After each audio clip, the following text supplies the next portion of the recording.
이동진 평론가가 올해 한국 영화를 논하는 자리에서 매우 중요하게 언급될 작품일 거다라고 이야기를 했었고,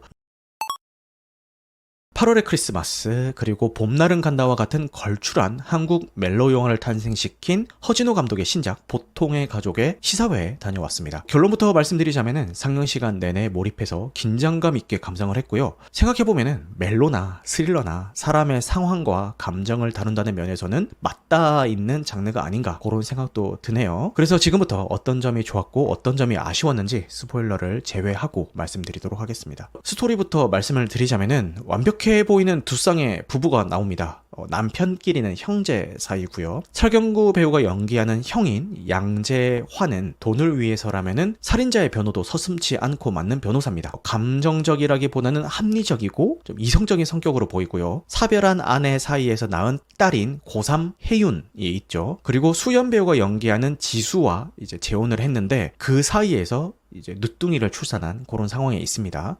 장동건 배우가 연기하는 동생인 양재규는 의사입니다. 환자의 아픔에 공감할 줄 아는 따뜻한 마음을 가지고 있고, 때로는 답답하다라는 생각이 들 정도로 원리 원칙과 정정당당을 고집하는 그런 인물입니다. 이 재규의 아내인 이연경은 김희애 배우가 연기를 하고요. 프리랜서 번역가로 일을 하면서 봉사활동도 많이 다니는 그런 인물입니다. 이 둘 사이에도 똑같이 이제 고3 아들인 시호가 있는데 태어날 때부터 몸이 약해서 또래 사이에서는 괴롭힘을 당하고 있는 그런 상황입니다. 재규와 연경은 치매에 걸린 어머니를 부양을 하고 있는데, 재규는 사실상 대부분 병원에서 시간을 보내고 있으니 연경이 간병인과 함께 어머니의 치매 병수발을 들고 있는 그런 상황입니다. 사회적으로 어느 하나 부러울 것 없을 것 같은 이 두 가정에 어떤 문제가 생기는데, 두 집안의 동갑내기 사촌지간인 혜윤과 시호가 어떤 사건에 의해서 노숙자를 폭행하게 됩니다. 근데 이 장면이 촬영이 된 CCTV 영상이 뉴스를 타게 되면서 급속도로 퍼져나가게 되고, 중상을 입고 의식을 잃은 이 노숙자의 증언만이 범인을 특정할 수 있는 단서가 되어버립니다. 유일하게 이 두 아이의 부모들만이 본인의 아이가 범인이라는 것을 CCTV를 통해서 알아본 상황입니다. 이 상황에서 이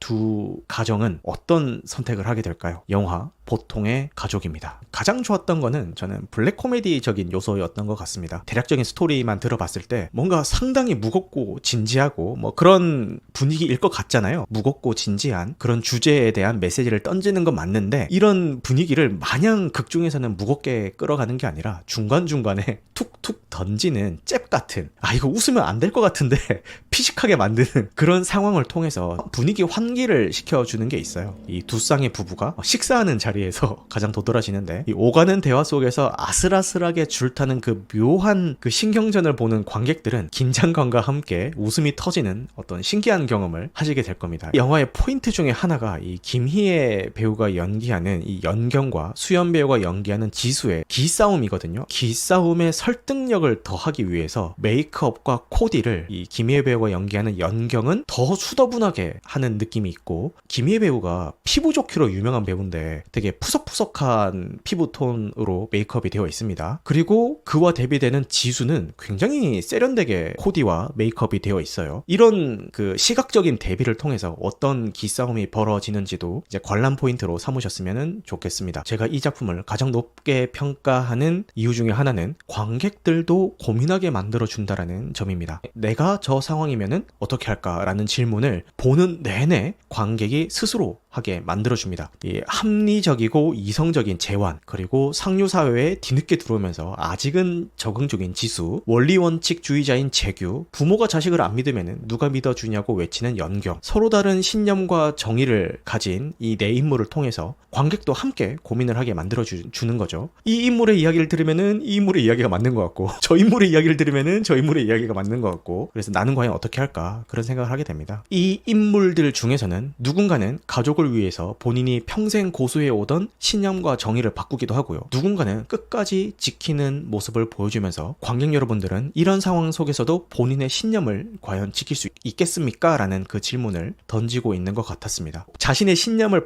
바꾸게 되는 그 상황과 그 인물의 심리를 극중에서 보여주는 상황이라든지 사물 같은 것들을 통해서 암시를 해주거든요. 그런 것들을 찾아보시는 그런 재미도 있는 것 같습니다. 좋은 영화는 영화가 끝나고 나서야 시작이 된다, 이런 얘기가 있습니다. 이 영화가 던지는 질문이나 메시지를 영화 감상 후에도 관객이 계속 생각을 하게 된다면은 그게 바로 좋은 영화다, 뭐 이런 뜻이라고 저는 생각을 하는데, 이 작품이 그런 작품이 아닐까라는 생각이 듭니다. 그리고 진정한 구원은 무엇인가에 대한 그런 주제에 대해서도 한번 생각해 볼 수 있는 그런 작품인 것 같아요. 그 이유가 뭐든 간에 노숙자를 폭행해서 혼수 상태로 만든 그 아이들에게 진정한 구원은 과연 무엇일까요? 반성하는 것 같으니까 한 번만 눈 감아주고, 됐어, 우리만 입 다물면 아무도 모르는데 한 번만 눈 감아주고 앞으로 잘하면 돼 라고 이야기하는 게 그들에게 구원이자 한 번의 기회를 더 주는 것일지, 아니면은 그들이 벌인 일에 대해서 사회적인 혹은 법적인 책임을 지게 만드는 게 구원이자 한 번의 기회를 주게 되는 것일지 한번 생각을 하게 만들어줍니다. 사실 이렇게 질문을 들으면은 너무 간단한 문제라고 생각할 수도 있죠. 아니, 그렇게 큰 일을 저질렀는데 당연히 책임을 지게 하는 게 맞죠 라고 많은 분들이 이 상황을 듣자마자 생각은 하실 수 있을 것 같아요. 저도 이 영화를 보지 않은 상태에서 이 질문을 받았다면은 아니, 당연히 죗값을 치르게 하는 게 맞지라고 대답을 했을 겁니다. 근데 영화를 보다 보면은 진짜 내 자식한테 그런 일이 생긴 것만 같은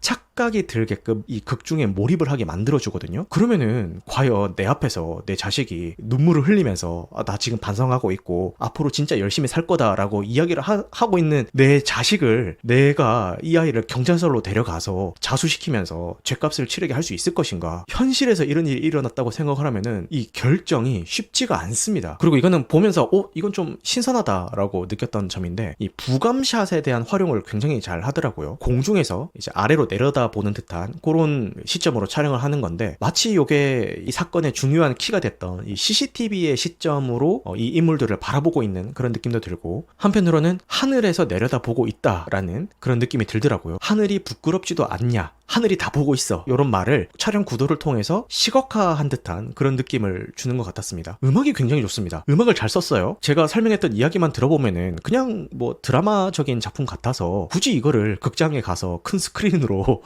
봐야 될 이유가 있냐, 드라마 보듯이 집에서 편하게 봐도 되지 않느냐, 이런 생각을 하실 수가 있을 것 같긴 한데, 굳이 이 작품을 극장에 가서 보셔야 되는 이유를 꼽자면은 음악에 있을 것 같습니다. 음악 활용을 굉장히 잘했으니까요. 그 음악을 좀 느끼면서 보시고 싶다면은 극장에서 관람하시는 것을 추천을 드리겠습니다. 지금부터는 아쉬운 점에 대해서 말씀을 드리겠습니다. 부부간에 막 신경전하고 아이들이 사고치면서 이 인물들이 갈등하게 되는 그 중반부까지는 와, 이거는 별 4개 이상이다, 진짜 잘 만들었다 라는 생각을 하면서 봤거든요. 그때까지는 몰입감이 장난 아닙니다. 근데 이 중반 이후부터는 극이 너무 예상대로 흘러가요. 물론 뭐 모든 작품이 예상을 깨는 방향으로 흘러갈 필요는 없죠. 근데 문제는 이 작품의 장르가 스릴러잖아요. 이 인물들의 심리 묘사를 통해서 서스펜스를 연출을 해야 되는 그런 작품인데, 이 후반부에 가면은 인물들이 너무 예상대로 행동을 하니까 다소 맥이 빠지는 그런 느낌이 들더라고요. 그리고 후반부에 가면은 조금 늘어지는 느낌도 좀 있어요. 상영 시간이 1시간 48분 정도인데 후반부 장면들은 조금만 더 줄이지라는 아쉬움도 조금 남았던 것 같습니다. 그리고 이건 그냥 제 개인적인 아쉬움인데요. 이 설경구 배우가 주연을 했던 네 부모의 얼굴이 보고 싶다라는 작품이 있습니다. 이것도 자식의 잘못을 은폐하려는 부모들의 이야기를 다루는 그런 작품이거든요. 비슷한 주제의식을 가진 작품을 동일한 배우가 나와서 비슷한 결의 연기를 한다라는 게 자꾸 보면서 이거 어디서 본 것 같은데 라는 그런 느낌을 주면서 아쉬운 느낌이 들기는 하더라고요. 네, 정리를 하자면은 앞서 말씀드린 이유 때문에 후반부에 대한 아쉬움은 다소 있었지만, 그럼에도 불구하고 이 배우들의 연기력, 그리고 관객들로 하여금 영화가 끝난 뒤에도 나라면 어땠을까라는 점에 대해서 생각해 볼 수 있게 한다는 점에서 굉장히 좋았습니다. 이동진 평론가가 올해 한국 영화를 논하는 자리에서 매우 중요하게 언급될 작품일 거다라고 이야기를 했었고, 지금 방송 중인 10월 12일 기준 로튼토마토 신선도 100%를 유지하고 있죠. 리뷰어가 뭐 8명밖에 안 되긴 하지만 그래도 100%를 유지를 하고 있습니다. 이런 분위기만큼의 명작인지는 솔직히 잘 모르겠습니다만, 그럼에도 한 번쯤은 볼만한 수작이라는 생각은 듭니다. 극장에서 보셔도 좋고요, 나중에 뭐 OTT로 출시가 됐을 때도 좋으니까 꼭 한 번씩 보셨으면 좋겠는 그런 작품입니다. 특히 자녀를 둔 부모가 함께 본다면 영화가 끝나고 나서도 대학거리가 굉장히 풍부할 것 같은 그런 작품이라는 생각이 듭니다.